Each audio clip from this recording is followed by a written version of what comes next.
Chapitre 1. La vie à la dorée. Au cœur des terres sauvages et isolées du nord du Québec, dans la région du lac Saint-Jean, se trouvait le village de la Dorée. Niché entre les étendues boisées et les rives tranquilles du lac, la Dorée était un petit havre de paix où la vie s'écoulait au rythme des saisons et des traditions anciennes. Pour les habitants de la Dorée, l'église du dimanche était bien plus qu'un simple lieu de culte. C'était un pilier de la communauté, un refuge où les âmes pouvaient trouver réconfort et espoir dans un monde souvent difficile et rude. Mais l'église n'était pas seulement un lieu de prière. Pour les villageois, c'était aussi une sortie spéciale, une occasion de se réunir avec leurs voisins, de partager les nouvelles de la semaine et de renforcer les liens qui les unissaient. Chaque dimanche matin, les rues tranquilles de la Dorée s'animaient, du bruit des pas des fidèles se dirigeant vers l'église, tandis que les rayons dorés du soleil matinal illuminaient les façades des modestes maisons en bois. Voyager dans ces terres sauvages était une entreprise difficile, souvent effectuée à pied, à cheval ou en traîneau selon la météo.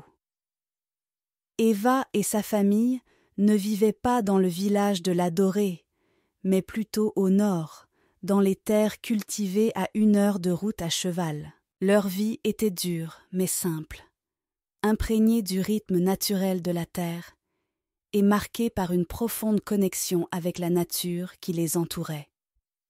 Dans ce premier chapitre, nous découvrons la vie à la Dorée, où la foi, la communauté et la nature se rejoignent pour créer un monde à la fois rude et beau. C'est là que commence notre histoire, au cœur de cette région isolée où les gens mènent une existence simple mais heureuse, guidée par la foi et nourrie par la nature. Le parc à chevaux se trouvait juste à côté de l'église, un endroit où tous les résidents des rangs pouvaient attacher leur monture en toute sécurité pendant qu'ils assistaient à la messe. Les chevaux, habitués à cet endroit, se tenaient tranquilles pendant que leurs propriétaires prenaient place sur les bancs de l'église. La famille Gagnon se dirigea vers le parc à chevaux. Les garçons aidèrent leur père à attacher les chevaux. Une fois les chevaux sécurisés, la famille se dirigea vers l'entrée de l'église. Les portes grandes ouvertes accueillaient les fidèles, et le son de l'orgue se faisait entendre à l'intérieur.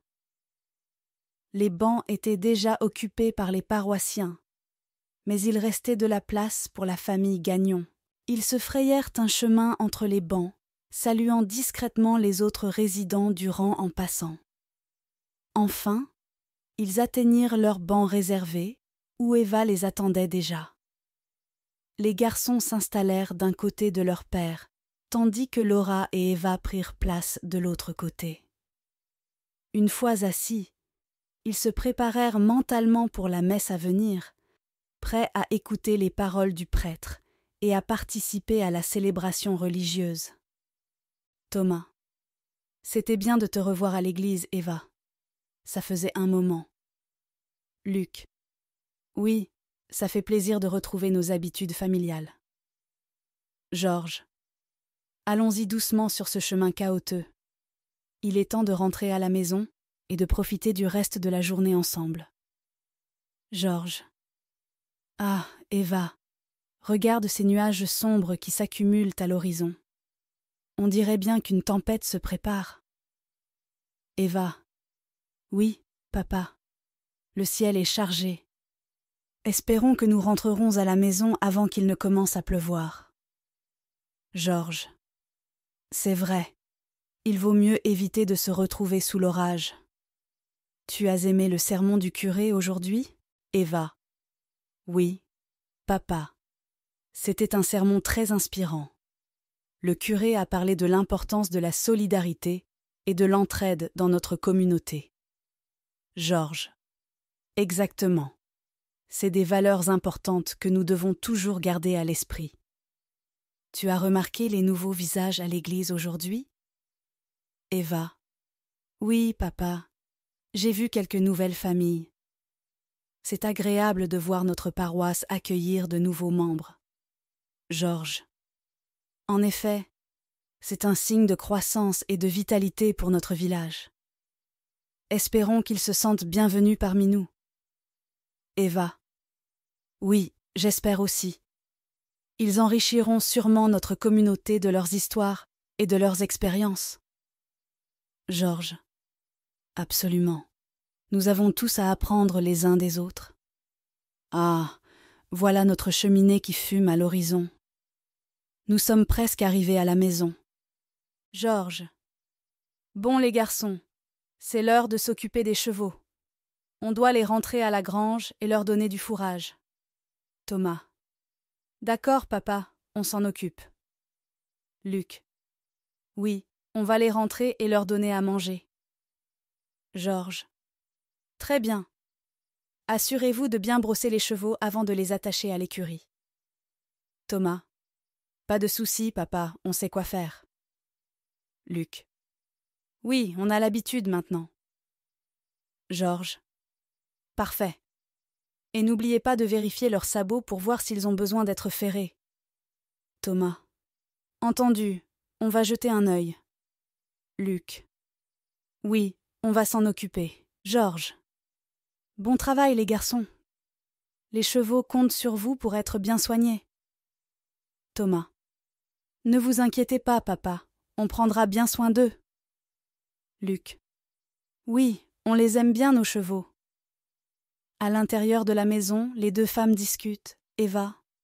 Maman, je suis contente d'être de retour à la maison. Comment vas-tu? Laura. Oh, ma chérie, je suis tellement heureuse de te revoir. Ça fait du bien de t'avoir à la maison. Je vais mieux maintenant que tu es là pour m'aider. Eva. Je suis désolée d'avoir dû te laisser gérer tout cela seule. Mais je suis là maintenant, prête à t'aider avec tout ce dont tu as besoin. Laura. Ne t'en fais pas, ma chérie. Je comprends que tu devais être là-bas avec ta grand-mère. Mais c'est un soulagement de te savoir de retour. Il y a tellement de choses à faire ici. Eva, dis-moi ce que je peux faire pour t'aider. Je veux que tu te reposes et que tu récupères. Tu as déjà beaucoup fait pendant mon absence. Laura.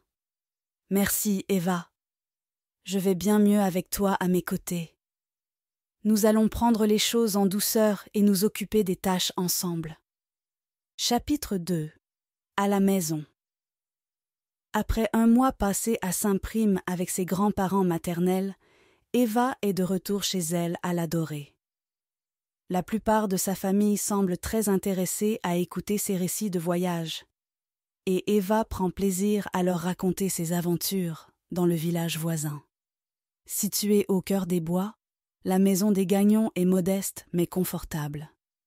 Construite avec soin par son père et ses frères, elle respire l'authenticité et la simplicité de la vie, en harmonie avec la nature. Eugène Gagnon, le seul voisin des Gagnon, s'intéresse vivement à Eva et vient souvent leur rendre visite le dimanche soir. Sa présence apporte une touche de convivialité à la maison et les conversations entre voisins tournent souvent autour du temps qu'il fait dehors. Pour ces gens de la Dorée, la météo n'est pas simplement un sujet de conversation anodin, mais une préoccupation réelle qui affecte directement leur vie quotidienne. Le long hiver est une saison particulièrement difficile pour les habitants de la Dorée. Les tempêtes de neige, les températures glaciales et les journées courtes imposent des défis constants à leur survie. Mais malgré les rigueurs de l'hiver, l'arrivée du printemps est toujours très attendue.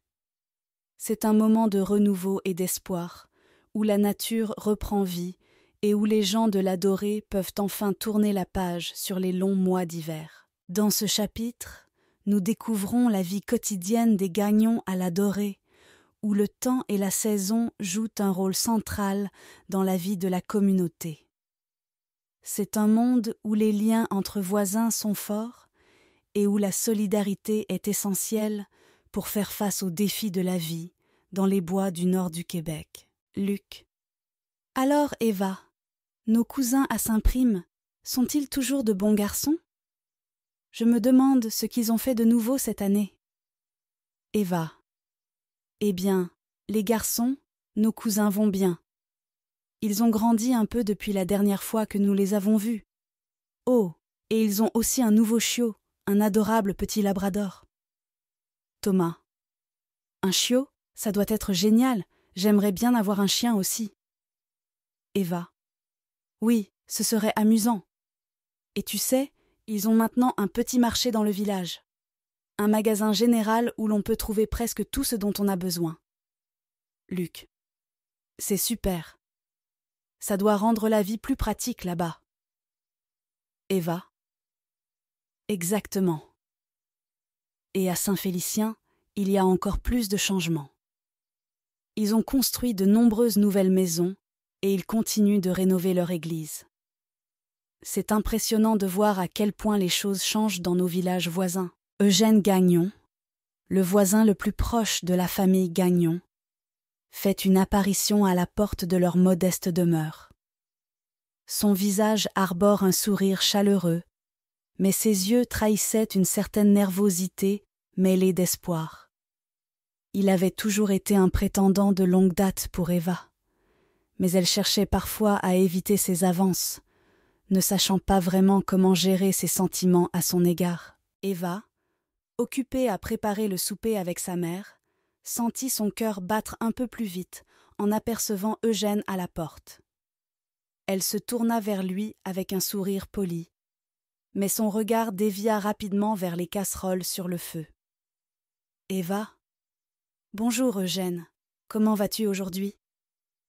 Eugène, un peu déçu par la réaction d'Eva, mais déterminé à ne pas se laisser décourager, répondit avec enthousiasme.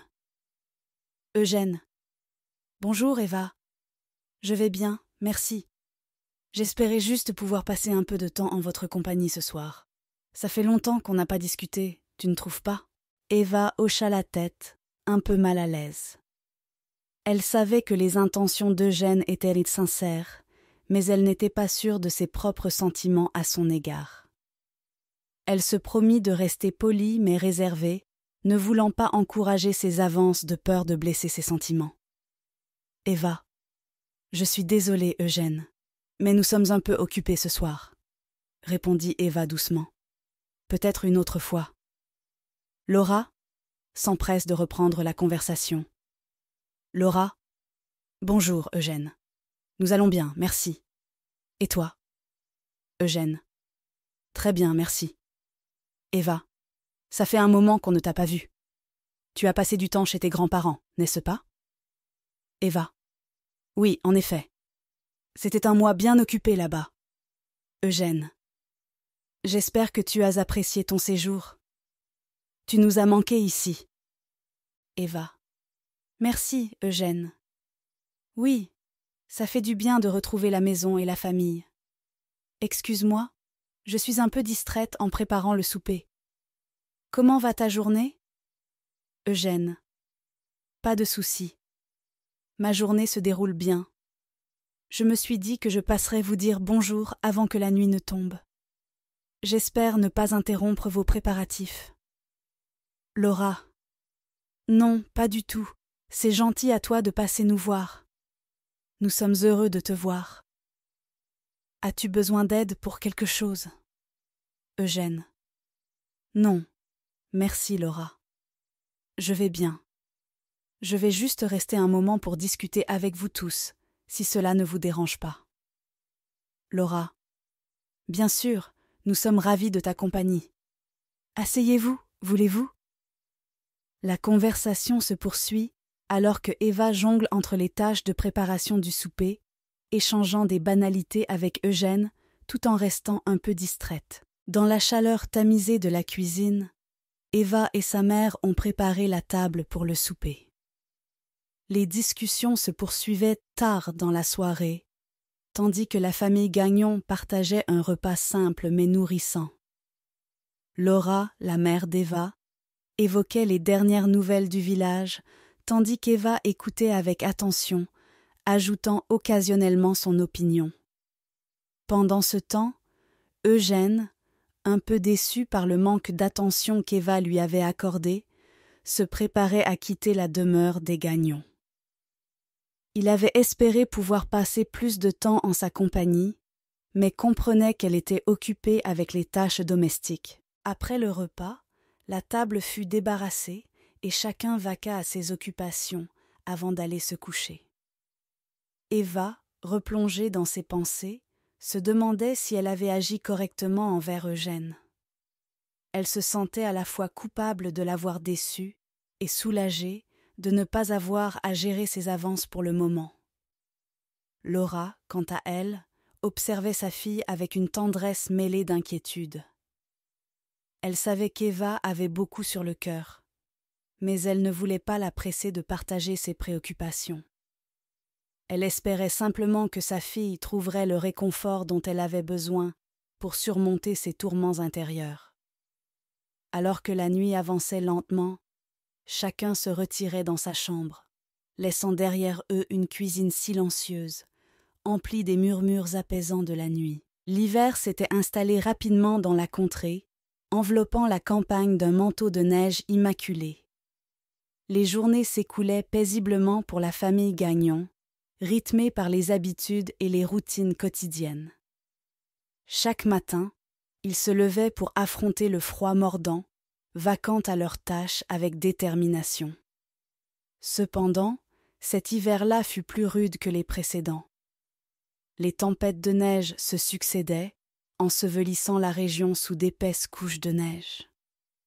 Les toits des maisons étaient lourds de ce fardeau blanc, tandis que les champs disparaissaient sous un manteau immaculé. Malheureusement, la famille Gagnon dut faire face à des pertes. Une vache et son veau périrent dans l'étable, victimes des rigueurs de l'hiver. Dans la basse-cour, 3 poulets furent emportés par un renard rôdant dans les parages, laissant un vide dans l'enclos. Malgré ces épreuves, la famille Gagnon continua de vaquer à ses occupations, puisant dans sa résilience pour surmonter les difficultés de la saison.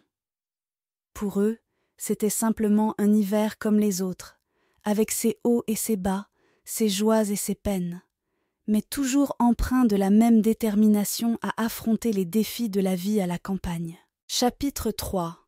L'arrivée du printemps. Le doux bruit des chutes d'eau résonne à travers les bois, annonçant aux Gagnons que le printemps est enfin arrivé. Après des mois de froid intense et de neige épaisse, le retour de la vie dans la nature est une source de joie et d'excitation pour toute la famille. Alors que les premiers signes du printemps se manifestent, une visite inattendue vient égayer la maison des Gagnons. Marco Tremblay, un jeune homme intrépide et aventurier, arrive chez les Gagnons pour une visite impromptue. Eva est particulièrement ravie de le voir. Depuis longtemps, elle nourrit des sentiments pour Marco, attirée par son esprit libre et son charisme. Comme le père Gagnon, Marco ne veut pas s'installer dans un village et cultiver la terre. Il préfère l'aventure, travailler dans les bois, commercer avec les autochtones et explorer les contrées sauvages de la région. Son mode de vie nomade et indépendant fascine Eva, et elle est toujours impatiente de passer du temps en sa compagnie. La visite de Marco est un événement rare pour les Gagnons, qui ne voient que rarement des visiteurs dans leur recoin isolé des bois. Leur maison résonne de rires et de conversations animées, alors qu'ils partagent des histoires et des souvenirs avec leur cher invité. Pour Eva, c'est un moment précieux, où elle peut se rapprocher de Marco et rêver d'aventure et de liberté. Dans ce chapitre, nous découvrons l'arrivée tant attendue du printemps dans la vie des Gagnons, ainsi que la visite inspirante de Marco Tremblay. C'est un moment de renouveau et d'espoir, où les rêves d'aventure et de liberté semblent soudainement à portée de main. L'arrivée de Marco à la porte des Gagnons fut comme un souffle de printemps dans la maison. Eva, qui ne l'avait pas vu depuis longtemps, ressentit un mélange d'émotions en le voyant. Dans son esprit, les souvenirs d'enfance se mêlaient aux sentiments nouveaux, transformant la simple rencontre en un moment chargé de signification. Quand elle ouvrit la porte et croisa le regard de Marco, Eva sentit son cœur battre plus fort dans sa poitrine. Ses traits juvéniles avaient laissé place à ceux d'un jeune homme, et elle se surprit à le regarder d'un œil nouveau, décelant des détails qu'elle n'avait jamais remarqués auparavant. Marco, quant à lui, semblait ravi de retrouver la famille Gagnon. Son sourire chaleureux et ses paroles empreintes de sincérité réchauffaient l'atmosphère de la maison, dissipant les dernières traces de l'hiver qui s'accrochaient encore au mur. Pour Eva, cette visite inattendue était comme un signe du destin. Comme une hirondelle annonçant l'arrivée du printemps, Marco ramenait avec lui une bouffée d'air frais et d'espoir, réveillant en elle des émotions longtemps enfouies. Alors qu'ils échangeaient des nouvelles et des sourires, Eva sentit une étrange sensation d'excitation, mêlée de nervosité parcourir son corps. Elle savait que cette rencontre marquerait le début d'une nouvelle saison dans sa vie. Une saison emplie de promesses et d'incertitudes, mais surtout d'une douce lueur d'espoir. Marco, étonné par la maturité qu'il perçoit chez Eva, se réjouit de pouvoir engager avec elle des conversations riches et passionnantes. Assis autour de la table de la cuisine, il entame le récit de ses voyages récents au Saguenay, décrivant avec enthousiasme les paysages grandioses qu'il a eu la chance de découvrir. « Marco, tu n'imagines pas la beauté des paysages que j'ai vus là-bas » commence-t-il, ses yeux pétillants d'excitation. Les montagnes escarpées, les rivières tumultueuses, les forêts immenses, c'est comme si chaque coin de cette région recelait un trésor caché. Eva, captivée par ces mots, écoute avec attention chaque détail de son récit. Elle se laisse emporter par les images qu'il évoque, imaginant les vastes étendues sauvages et les sommets enneigés qu'il décrit. « Marco, et les gens que j'ai rencontrés là-bas » poursuit Marco, un sourire nostalgique étirant ses lèvres. Marco. Leur chaleur, leur générosité, c'est ce qui m'a le plus marqué. Malgré les différences, nous partagions tous ce lien indéfectible avec la nature qui nous entoure. Eva hoche la tête en signe d'approbation, partageant le sentiment de connexion profonde avec la nature qui caractérise tant les habitants de la région. Elle se surprend même à ressentir une pointe de jalousie envers Marco, qui a eu la chance de vivre de telles expériences. Pendant des heures, ils continuent à échanger sur leurs aventures respectives, tissant peu à peu des liens qui vont bien au-delà de la simple amitié. Dans les yeux d'Eva, Marco voit briller une lueur d'admiration mêlée d'inspiration, et il sait que cette rencontre marque le début d'une nouvelle histoire, pleine de promesses et de découvertes à venir. Le père d'Eva, accueillant comme à son habitude, sourit chaleureusement à Marco et lui propose de rester pour le souper. « Georges, Marco, tu es le bienvenu pour rester avec nous ce soir, » déclare-t-il avec gentillesse.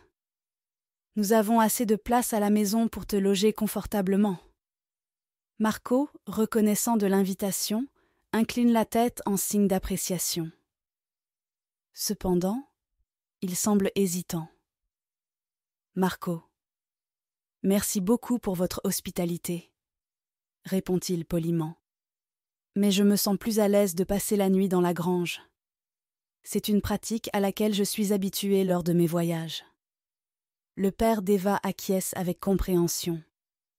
Il se souvient des nombreux voyageurs et quêteux qui ont trouvé refuge dans leur grange au fil des années. « Georges, bien sûr, Marco, la grange est à ta disposition, » répond-il cordialement.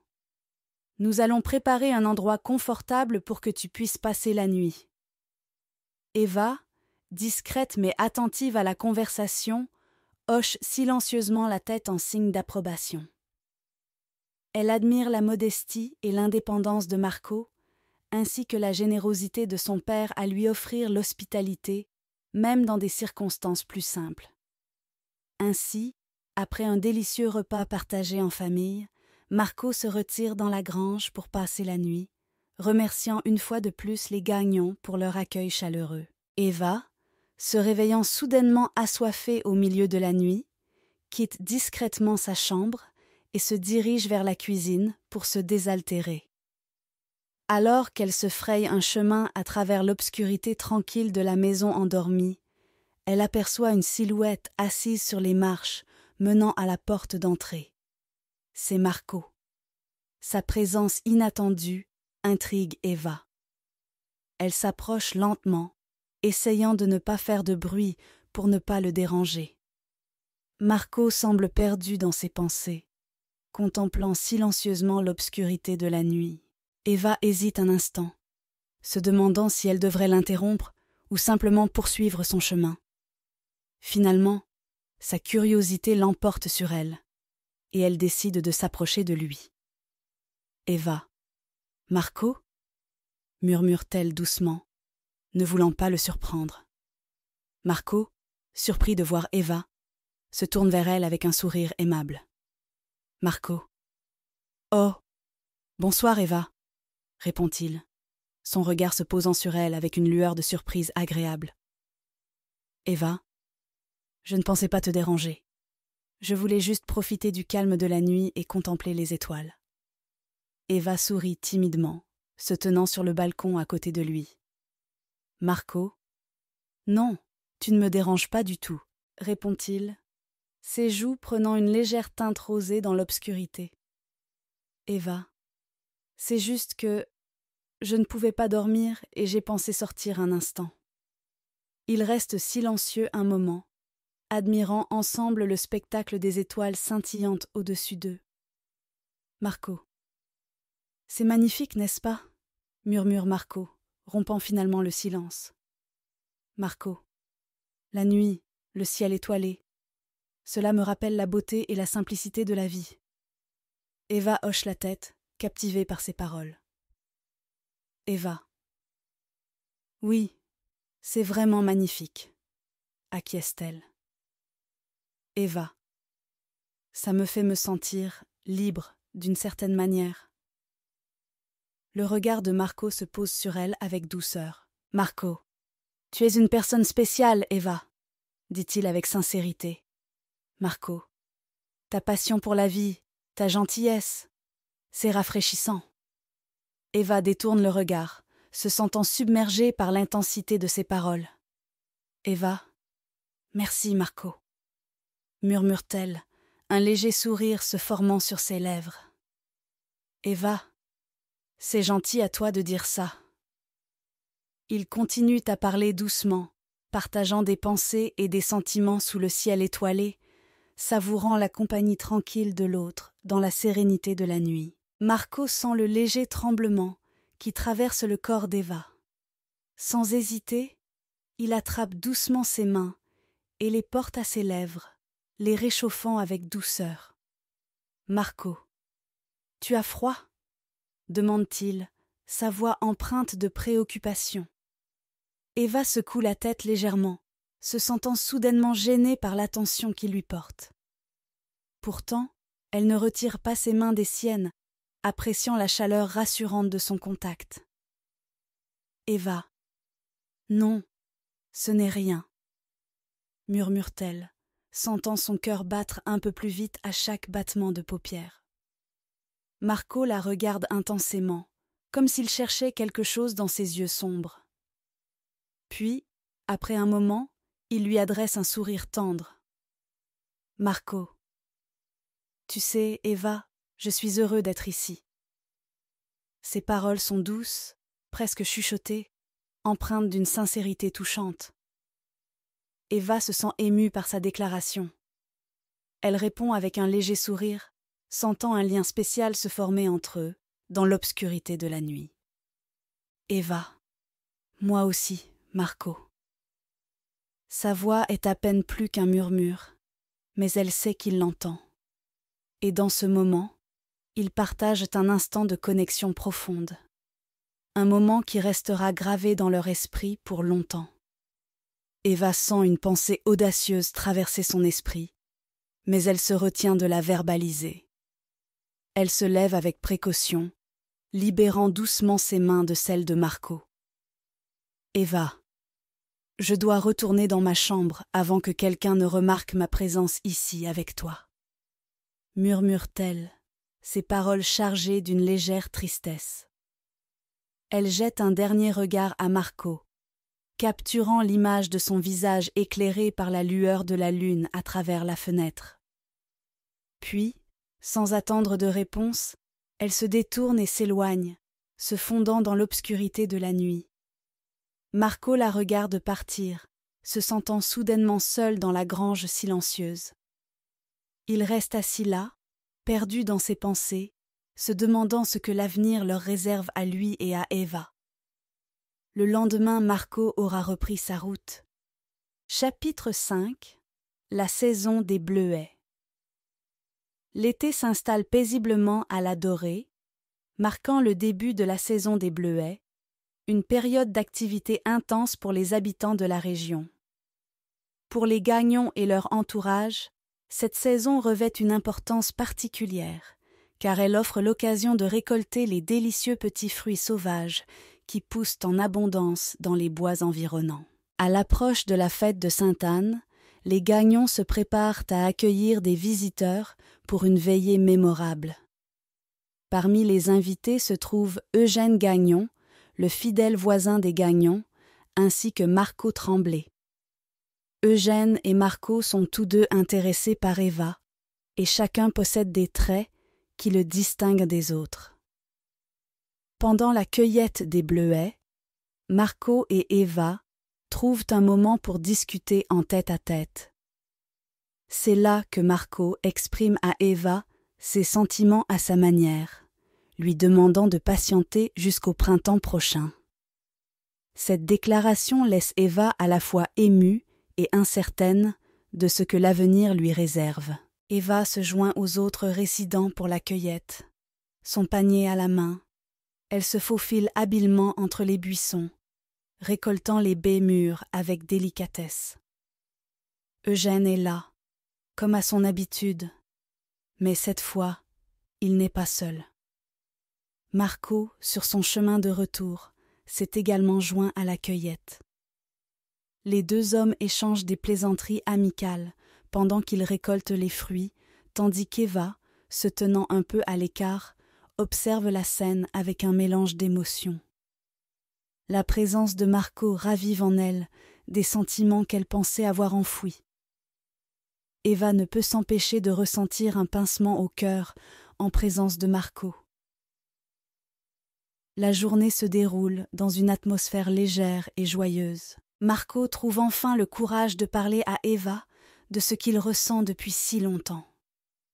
Son cœur bat très fort alors qu'il se tourne vers elle, les joues rougies par l'émotion.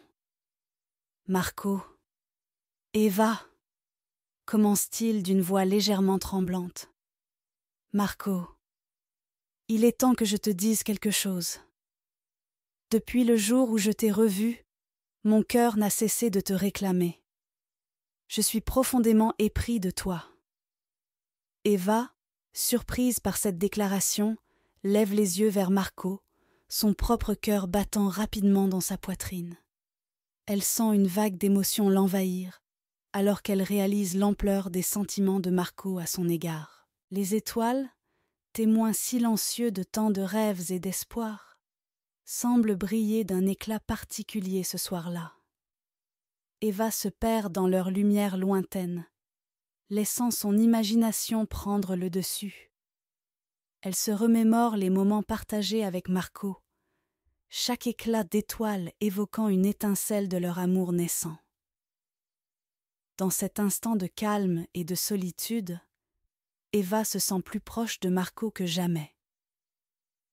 Malgré la distance qui les sépare physiquement, elle sait que leurs cœurs sont liés par un lien indéfectible, un lien forgé par leur amour mutuel et leur désir ardent l'un pour l'autre. Eva laisse un sourire timide étirer ses lèvres alors qu'elle se perd dans ses pensées, bercée par le doux murmure des étoiles dans le silence de la nuit.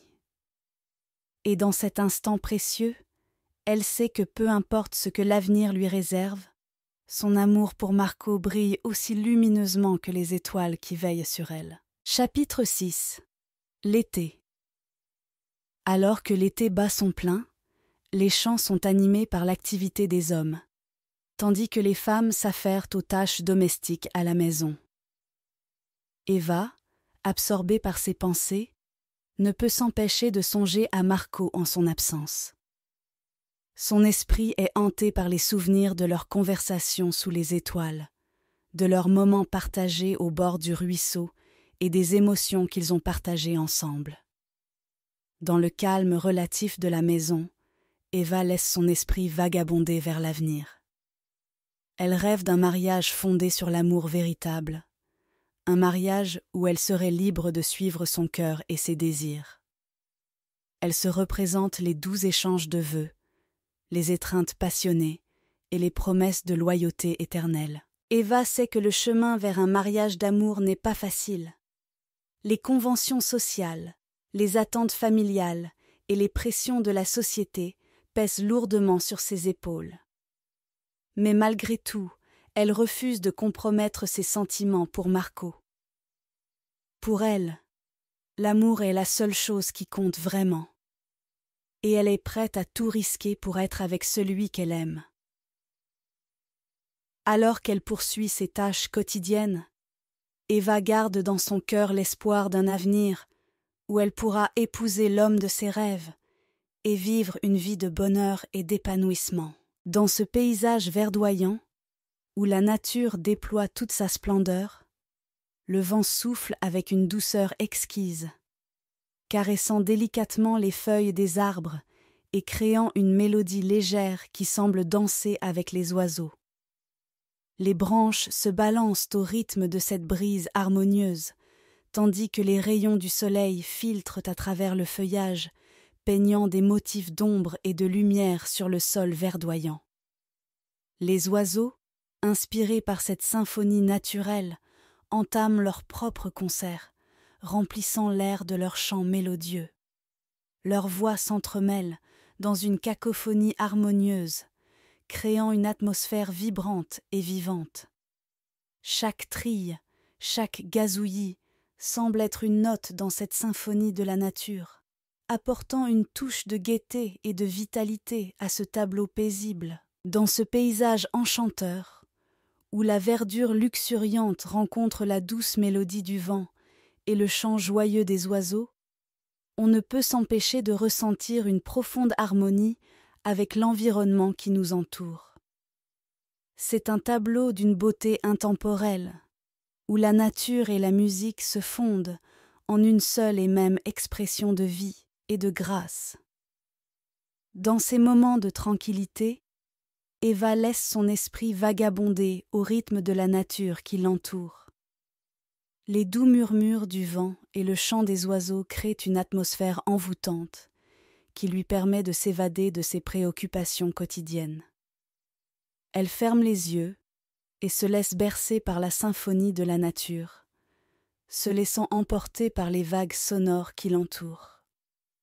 Chaque souffle de vent semble lui chuchoter des secrets anciens, chaque gazouillis d'oiseau lui raconter une histoire différente. Dans cet instant de communion avec la nature, Eva se sent pleinement vivante, connectée à quelque chose de plus grand qu'elle-même. Elle ouvre son cœur et son esprit à la beauté du monde qui l'entoure, laissant derrière elle les soucis et les tracas de la vie quotidienne. C'est dans ces moments de paix et de sérénité qu'Eva trouve la force et l'inspiration pour continuer son chemin.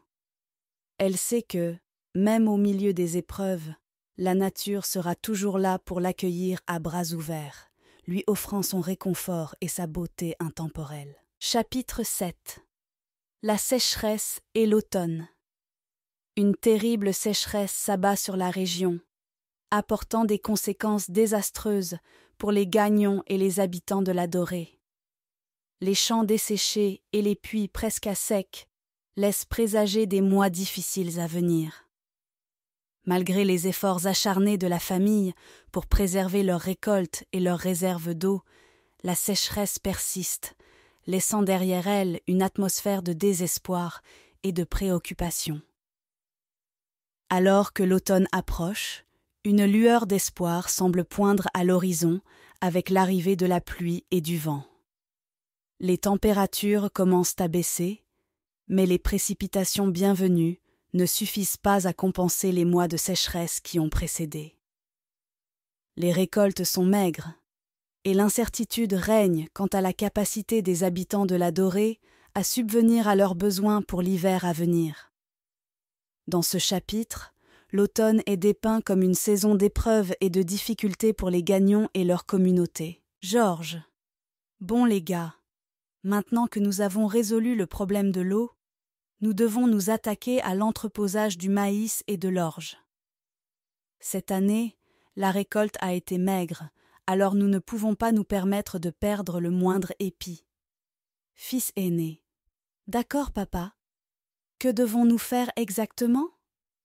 Georges. Tout d'abord, nous devons inspecter les silos pour nous assurer qu'ils sont en bon état.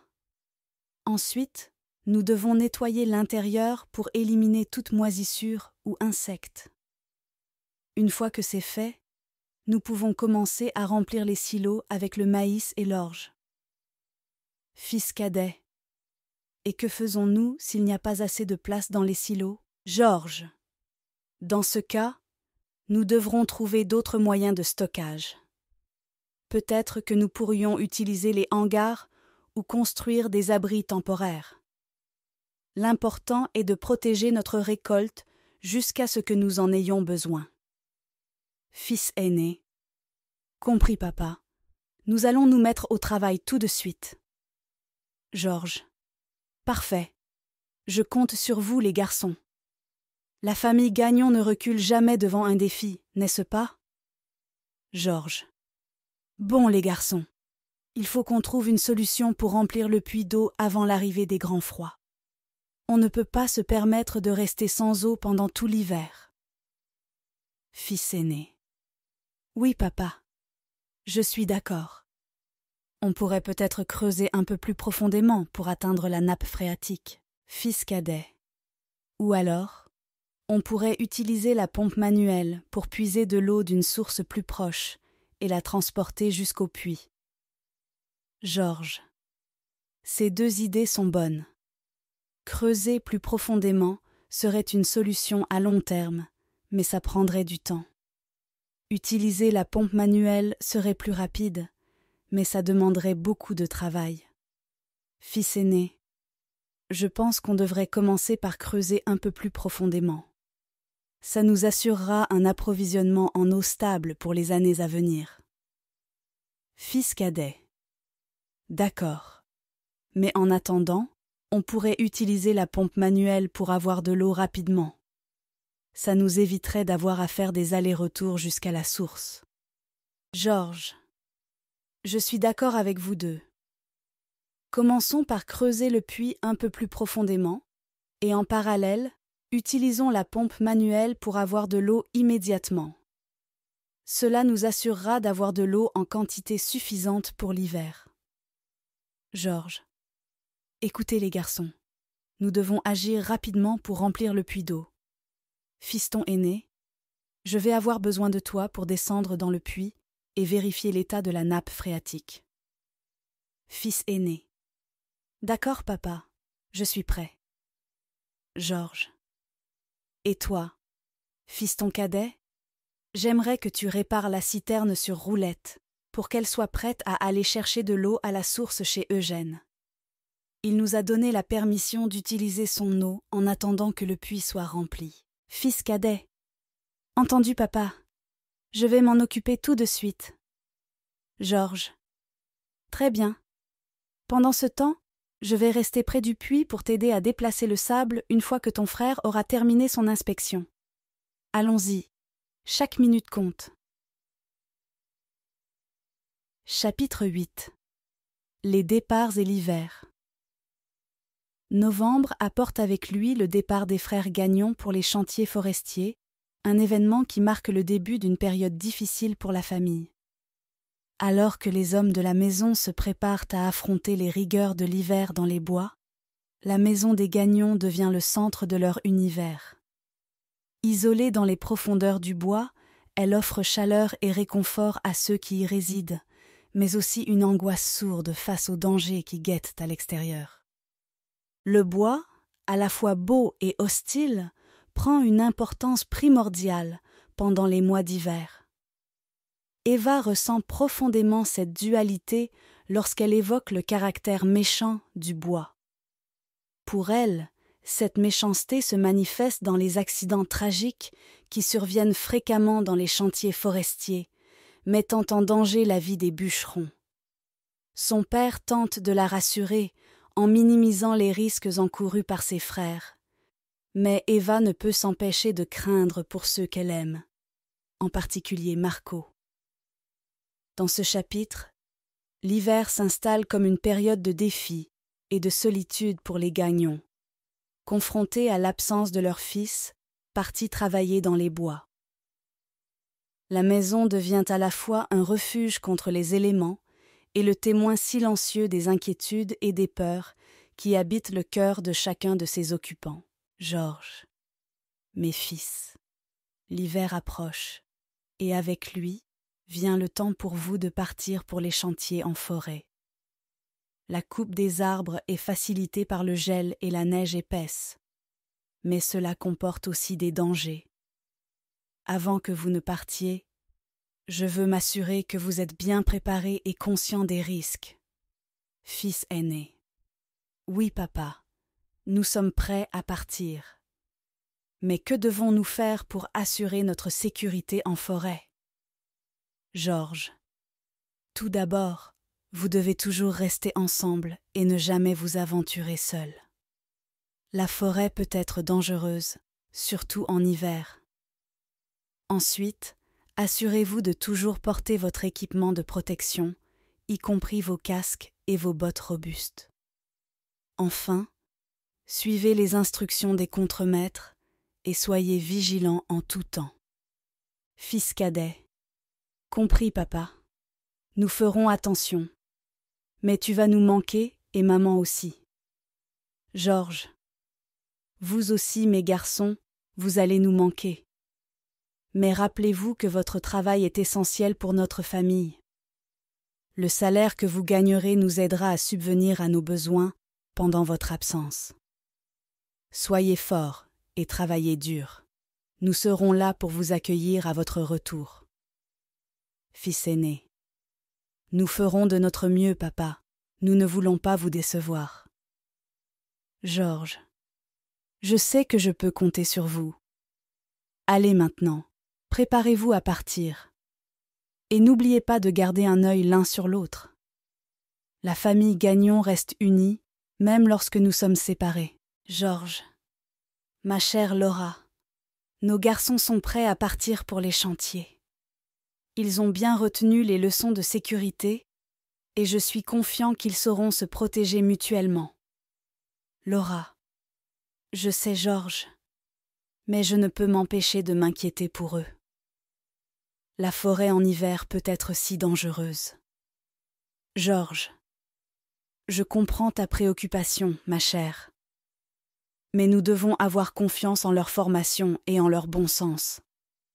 Ils sont devenus des jeunes hommes responsables et je suis fière de la maturité qu'ils ont acquise. Laura, tu as raison, Georges. Je suppose que je suis juste une mère inquiète. Georges, c'est normal, ma chérie. Mais rappelle-toi que nous avons traversé des hivers difficiles avant et que nous avons toujours su nous en sortir. Nos garçons sont forts et ils reviendront vers nous sains et saufs. Laura, tu as raison, Georges. Merci de me rassurer. Je vais prier pour leur sécurité chaque jour jusqu'à leur retour. Georges, c'est tout ce que nous pouvons faire. Maintenant, allons soutenir nos fils et leur montrer que nous avons confiance en eux. Eva regardant par la fenêtre, perdue dans ses pensées. Eva. Que vais-je faire sans Marco près de moi pendant ces longs mois d'hiver? Eva soupire profondément, sentant un poids sur ses épaules. Eva. Je sais qu'il doit partir pour le travail, mais cela ne rend pas cette situation plus facile. Eva serre les poings, déterminée à rester forte malgré son inquiétude. Eva. Je dois être courageuse pour ma famille et pour moi-même. Eva se parlant à elle-même. Eva. Reste forte. Marco est un homme fort et compétent. Il sait ce qu'il fait. Tout ira bien. Eva prend une profonde inspiration pour calmer ses nerfs et essaie de se concentrer sur d'autres pensées. Elle prend un livre dans sa bibliothèque et s'assoit près de la fenêtre, essayant de se perdre dans les mots pour oublier temporairement ses préoccupations. Eva pensant à Marco. Eva. Oh Marco, j'espère que tu seras en sécurité là où tu te trouves. Je ne peux m'empêcher de m'inquiéter pour toi, même si je sais que tu es fort et débrouillard. Je prierai chaque soir pour ta sécurité et pour que tu reviennes vers moi sain et sauf. Eva s'agenouille près de son lit et ferme les yeux pour prier. Eva. Seigneur, veillez sur Marco et protégez-le des dangers de la forêt. Accorde-lui force et courage dans son travail et permets-lui de revenir vers moi en toute sécurité. Amen. Elle se relève et souffle une bougie avant de se glisser sous les couvertures, gardant Marco dans ses pensées alors qu'elle s'endort. Chapitre 9. Noël chez les Gagnon. L'arrivée de Noël chez les Gagnon est marquée par l'importance de la religion dans leur vie quotidienne. Pour eux, c'est une tradition sacrée de se rendre à la messe de minuit la veille de Noël, une occasion de célébrer la naissance de Jésus et de se rassembler en communauté pour partager la joie des fêtes. Cependant, cette année-là, une tempête de neige impitoyable frappe la région, rendant les routes impraticables et forçant les Gagnons à rester chez eux. La mère de famille ressent avec tristesse l'absence de la célébration traditionnelle dans les paroisses du village, où les familles se réunissent pour célébrer ensemble. Malgré leur désir de participer à la messe de minuit, les Gagnons se retrouvent bloqués à la maison, incapables de se rendre au village en raison des conditions météorologiques défavorables. Eva, préoccupée par l'absence de Marco et la difficulté de la situation, passe son temps à prier pour sa protection et sa sécurité. Pour elle, l'amour de sa vie est aussi précieux que la foi qui guide sa vie, et elle implore le ciel de veiller sur lui en cette nuit de Noël. Malgré les circonstances, les Gagnons s'efforcent de maintenir l'esprit des fêtes vivant à la maison. Ils chantent des chants de Noël, partagent des histoires et des souvenirs, trouvant la chaleur et le réconfort dans la compagnie les uns des autres. Dans ce chapitre, la présence de la religion catholique et la force de la foi illuminent même les nuits les plus sombres, offrant un refuge spirituel et une source de réconfort au milieu de l'adversité. Georges essayant de dissimuler son inquiétude. Georges. Eh bien, c'est bientôt l'heure du repas de Noël. Laura, tu as fait un travail merveilleux avec le dîner, comme toujours. Laura sourit faiblement. Laura. Merci, Georges. J'espère que tout le monde appréciera le repas. Eva cherche à paraître joyeuse. Eva. Oui, maman. Ça sent délicieusement bon dans la cuisine. Georges pose une main réconfortante sur l'épaule d'Eva. Georges. Tout va bien se passer, ma chérie. Nous sommes ensemble, et c'est ce qui compte le plus. Laura essuie discrètement une larme. Laura. Oui, tu as raison, Georges. Laura sourit à sa fille, essayant de lui transmettre un peu de réconfort. Laura. Allons, préparons la table pour le repas. Chapitre 10. La tragédie frappe, la mort de Marco Tremblay. La nouvelle de la mort inattendue de Marco Tremblay secoue profondément Eva et toute la communauté. Dans ce chapitre, le destin tragique de Marco met en évidence une fois de plus la façon dont le climat impitoyable du Nord détermine le sort des habitants et influe directement sur leur vie quotidienne. La température glaciale et les conditions météorologiques extrêmes sont des forces puissantes qui façonnent le destin des gens de la Dorée. Eva se retrouve seule dans sa chambre, submergée par un tourbillon d'émotions. Les nouvelles de la disparition de Marco laissent un vide immense dans son cœur déjà brisé. Elle s'assoit au bord de son lit, laissant libre cours à ses larmes qui coulent silencieusement sur ses joues.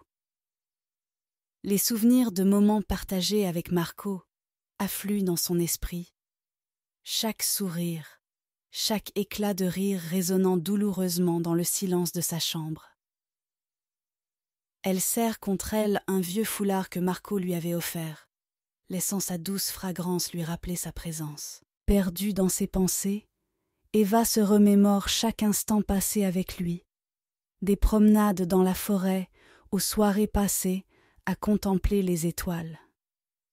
Elle se demande si elle aurait pu faire quelque chose de plus pour le retenir, pour le protéger. Mais au fond d'elle-même, elle sait que c'était un amour pur et sincère, et elle sait qu'elle ne pourra jamais oublier Marco. Dans sa solitude, elle trouve un certain réconfort dans le souvenir de leur amour, aussi bref soit-il. Alors qu'elle s'efforce de faire face à cette nouvelle réalité, Eva trouve une lueur d'espoir dans le souvenir des moments précieux qu'ils ont partagés, sachant que leur amour survivra toujours dans son cœur, aussi douloureux soit-il. Chapitre 11. Le fardeau du chagrin. Après la mort de Marco, la vie continue pour les habitants de la Dorée. Mais pour Eva, rien ne semble plus être comme avant. Elle est consumée par son chagrin et son désespoir, incapable d'avancer et de trouver la paix intérieure. Dans ce chapitre, nous explorons le poids écrasant du chagrin sur Eva et la manière dont elle lutte pour trouver un sens à sa vie après la perte de son bien-aimé. Eva se retrouve dans un état de profonde indifférence et de tristesse. Son père, constatant sa détresse, l'emmène à l'église pour chercher du réconfort auprès du prêtre. Là, Eva expose son immense douleur et son désarroi au prêtre, espérant trouver des réponses et du réconfort dans sa foi. Cependant, les paroles du prêtre ne sont pas celles auxquelles Eva s'attendait. Au lieu de compassion et de compréhension, le prêtre minimise la douleur d'Eva en soulignant qu'elle n'était pas fiancée à Marco et que leur relation n'était que celle d'amis. Il suggère que son chagrin est injustifié et qu'elle devrait se concentrer sur l'avenir et la possibilité de se marier un jour. Pour Eva, cette réponse est dévastatrice. Elle ressent de l'incompréhension et de l'amertume envers le prêtre et envers l'environnement désert et impitoyable qui l'entoure. La mort, même celle d'un être cher, est quelque chose qui doit être accepté et surmonté rapidement dans cette communauté, où la survie est une priorité absolue. Dans ce chapitre, le rôle crucial du prêtre comme figure d'autorité et de soutien dans la vie des habitants de la Dorée est mis en évidence. Ils dépendent de lui pour trouver du réconfort et des conseils dans les moments les plus sombres de leur existence. Mais pour Eva, ces paroles ne font que renforcer son sentiment d'isolement et de désespoir. Eva, encore bouleversée par la visite du curé de la Dorée, se retrouve enfin seule avec son père, Georges. Elle le regarde avec des yeux emplis de tristesse, cherchant du réconfort dans sa présence. Georges, voyant l'expression de désespoir sur le visage d'Eva, pose doucement sa main sur son épaule. Il sait qu'elle a été profondément affectée par la discussion avec le curé et il souhaite être là pour elle, autant que possible. « Georges, Eva, ma chérie, Je sais que la visite du curé t'a troublée. Georges. Mais tu sais que tu peux toujours me parler, me confier tes pensées et tes peines. Georges. Je suis là pour toi, quoi qu'il arrive. Eva hoche légèrement la tête, sentant les larmes monter de nouveau. Elle se sent submergée par toutes les émotions qui la traversent, mais elle sait qu'elle peut compter sur son père pour la soutenir. Eva. Je ne sais pas quoi faire, papa. Tout semble si difficile en ce moment. J'ai peur de ce que l'avenir nous réserve. Georges serre doucement Eva dans ses bras, lui offrant un soutien silencieux. Il sait qu'il n'a peut-être pas toutes les réponses, mais il sait qu'il peut être là pour sa fille, pour l'écouter et la soutenir dans ces moments difficiles. Georges, il n'y a pas de honte à ressentir ce que tu ressens, ma chérie, dit-il finalement. Georges, nous traverserons cela ensemble, en tant que famille. Et rappelez-toi, quoi qu'il arrive, je serai toujours là pour toi. Chapitre 12. L'appel de l'inconnu. Eva, qui a toujours rêvé d'une vie plus grande que celle qu'elle connaît à l'adorer, l'appel de rentrer au couvent pour devenir enseignante est irrésistible. Elle est tentée par la perspective de quitter cet endroit isolé et de découvrir un monde nouveau. Cependant, elle est aussi confrontée à un dilemme difficile. D'une part, il y a son amour profond pour Marco et la douleur persistante de sa perte. D'autre part, il y a la possibilité d'un avenir différent, loin des souvenirs douloureux et des limites de sa vie actuelle. Le choix entre rester dans ce qu'elle connaît ou s'aventurer dans l'inconnu pèse lourdement sur Eva alors qu'elle navigue dans les eaux troubles de son cœur tourmenté. Eva, assise seule dans sa chambre, laisse échapper un soupir profond alors qu'elle se perd dans ses pensées tourmentées. Les tâches ménagères qui l'attendent semblent maintenant insurmontables, étouffée par le poids de ses préoccupations intérieures. Elle se sent submergée par une vague d'émotions contradictoires. La tristesse, le chagrin et la confusion se mêlent dans son esprit, l'empêchant de se concentrer sur quoi que ce soit d'autre que sur les souvenirs de Marco. Des larmes embuent ses yeux, alors qu'elle repense à leur dernier échange, à ces mots d'amour prononcés avec tant de sincérité. Elle se demande si elle aurait dû lui dire ce qu'elle ressentait aussi, si elle aurait dû lui exprimer son amour avant qu'il ne disparaisse. Mais maintenant, il est trop tard, et Eva se retrouve à jongler avec le fardeau de ses regrets et de ses sentiments inexprimés.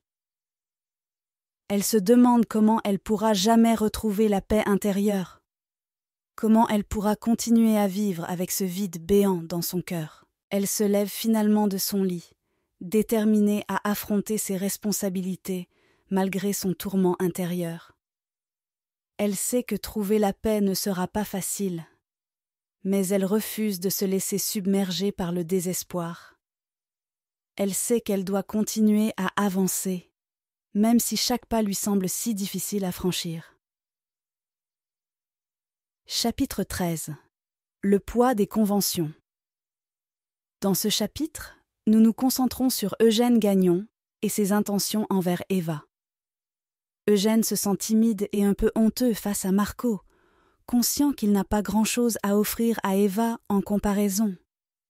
Son style de vie est simple, presque austère, une existence modeste dans une petite maison isolée au cœur des bois, passant les jours à accomplir les mêmes tâches monotones. Eva, de son côté, a développé une certaine amertume envers le mode de vie des habitants de la Dorée. Elle ne souhaite pas reproduire la même existence que ses parents, rythmée par la routine et les contraintes de la vie rurale. Pourtant, la pression sociale et familiale pèse lourdement sur ses épaules. Ses parents préféreraient qu'elle épouse Eugène, un homme de leur monde qui leur permettrait de rester proches et de maintenir les liens familiaux. Au fil du chapitre, Eva lutte avec son choix. L'amour n'est pas le facteur déterminant dans sa décision de se marier. Marco n'est plus là pour influencer son cœur, et elle se retrouve confrontée à un choix pragmatique. Rester dans un environnement familier mais étouffant, ou opter pour une vie nouvelle et plus stimulante. Finalement, après mûre réflexion, Eva prend sa décision. Elle réalise qu'il vaut mieux choisir l'échappée vers l'inconnu que de rester prisonnière d'une vie de misère et de monotonie.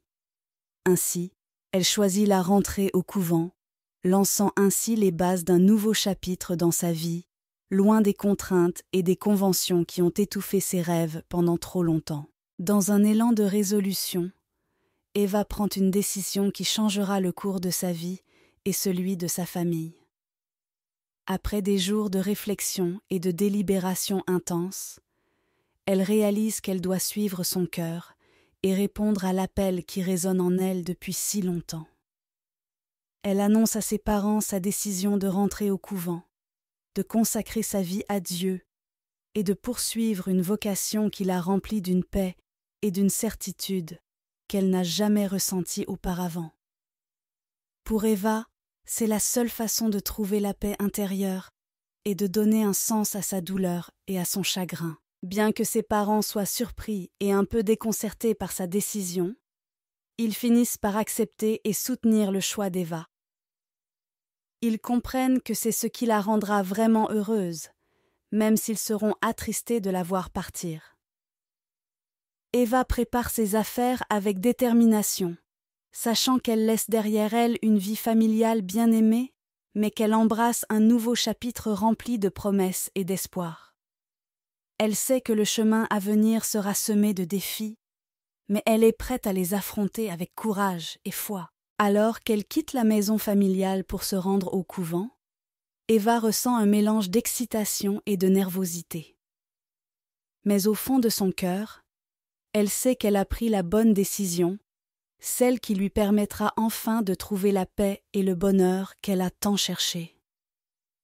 Un événement inattendu vient bouleverser les plans d'Eva juste au moment où elle s'apprête à partir pour le couvent, alors qu'elle se prépare à dire au revoir à sa famille. Laura, sa mère, tombe subitement malade. Cet événement choquant laisse Eva sans voix, désemparée et incertaine quant à la marche à suivre. Tout ce qu'elle avait planifié et espéré semble s'effondrer devant elle. Son rêve de trouver la paix au couvent est anéanti en un instant. Face à cette situation imprévue, Eva se sent perdue et désemparée. Elle ne sait plus quoi faire, ni où aller. Tous ses projets semblent s'être envolés en fumée, laissant un vide béant dans son cœur. Dans l'incertitude de l'avenir, Eva cherche désespérément des réponses et du réconfort. Elle sait qu'elle doit trouver une nouvelle voie à suivre, mais elle se sent déchirée entre ses aspirations spirituelles et ses responsabilités envers sa famille. Dans ce moment de crise, Eva doit puiser dans sa force intérieure pour surmonter cette épreuve et trouver un nouveau sens à sa vie. Chapitre 14. L'adieu à une mère. La mort inattendue de Laura plonge la famille dans une profonde douleur. À cette époque, il n'était pas rare qu'un individu décède sans que la cause exacte de sa maladie ne soit identifiée. Le manque de soins médicaux adéquats et l'ignorance des symptômes contribuaient à cette réalité. De plus, l'isolement géographique rendait souvent difficile l'accès aux soins médicaux, amplifiant ainsi le nombre de décès prématurés. Avant le triste événement, l'arrivée du prêtre avait apporté un peu de réconfort à la famille Gagnon. Ses paroles empreintes de spiritualité avaient offert un moment de paix et de soutien, soulageant quelque peu la peine qui planait sur la maisonnée. Malgré la tragédie, la famille Gagnon trouve un semblant de réconfort dans le fait que la mère ait reçu les derniers sacrements et gestes religieux avant de rendre son dernier souffle. Ces rites sacrés offrent une forme de réconfort spirituel à la famille. les aidant à accepter l'inévitable et à trouver du sens dans cette épreuve douloureuse. Dans ce chapitre poignant, on ressent toute la tristesse et la désolation qui accompagnent la perte d'un être cher. Mais on y trouve aussi une lueur d'espoir, symbolisée par la présence réconfortante du prêtre et la croyance en une vie après la mort, qui permet à la famille de traverser cette épreuve avec foi et dignité. Chapitre 15. Un retour aux sources. Dans ce chapitre poignant, les habitants des alentours se rassemblent pour rendre hommage à Laura Gagnon, exprimant ainsi leur respect et leur soutien à la famille endeuillée. C'est un moment où la solidarité et l'empathie de la communauté se manifestent, offrant un réconfort bienvenu dans ces temps difficiles. Georges, en proie au chagrin et au regret, exprime son profond regret de ne pas avoir pu offrir à sa femme le style de vie qu'elle méritait. Il réalise trop tard qu'elle méritait mieux. Mais Laura Gagnon n'avait jamais manifesté de plainte ou de mécontentement à l'égard de sa vie modeste. Elle avait toujours trouvé satisfaction dans les petites joies de la vie quotidienne, trouvant le bonheur dans les choses simples malgré les difficultés. Eva, quant à elle, se retrouve à un moment crucial de sa vie. Initialement déterminée à partir, elle est saisie d'une profonde réflexion sur son identité, son héritage et ses racines. Finalement, elle réalise que sa place est ici, auprès de sa famille. Elle ressent un lien profond avec sa culture, sa langue maternelle et son héritage, et décide de rester pour préserver ce qui lui est cher. C'est un moment de sacrifice et de renoncement pour Eva, qui choisit de mettre de côté ses propres aspirations et son bonheur personnel pour rester fidèle à ses valeurs familiales et culturelles. Malgré la douleur et la peur qu'elle ressent envers son environnement, elle trouve la force de prendre une décision basée sur l'amour et le respect envers sa famille et son patrimoine. C'est un acte de courage et de dévouement qui souligne l'importance des liens familiaux et de l'identité culturelle dans la vie des habitants de la Dorée. Chapitre 16. Un mariage marqué par le chagrin. Dans ce chapitre poignant, Eva Gagnon prend une décision qui pèse lourdement sur son cœur, déjà tourmenté par le chagrin et les regrets. Elle se résout à épouser Eugène Gagnon, scellant ainsi son destin à celui qu'elle considère comme le symbole même du mode de vie d'habitant qu'elle avait tant espéré fuir. C'est un choix empreint de tristesse et de résignation pour Eva. Malgré ses rêves et ses aspirations, elle se résigne à accepter un avenir qui semble dénué de la passion et de l'aventure qu'elle avait imaginée. Elle se sent piégée dans un destin qu'elle n'a pas choisi, mais qu'elle accepte par devoir envers sa famille et ses obligations envers la communauté. Pour Eva, cet acte de sacrifice est déchirant. Elle se rend compte qu'elle renonce à ses propres désirs et à sa liberté pour se conformer aux attentes de la société et aux pressions de sa famille. Son cœur est lourd de chagrin alors qu'elle fait le choix de sacrifier son bonheur personnel pour le bien-être de ceux qu'elle aime. Ce chapitre met en lumière le poids écrasant du destin et les luttes internes d'Eva alors qu'elle affronte la réalité brutale de ses choix. C'est un moment de profonde tristesse et de résignation pour elle, mais aussi une affirmation de sa force et de sa détermination à faire face à l'adversité avec courage et dignité.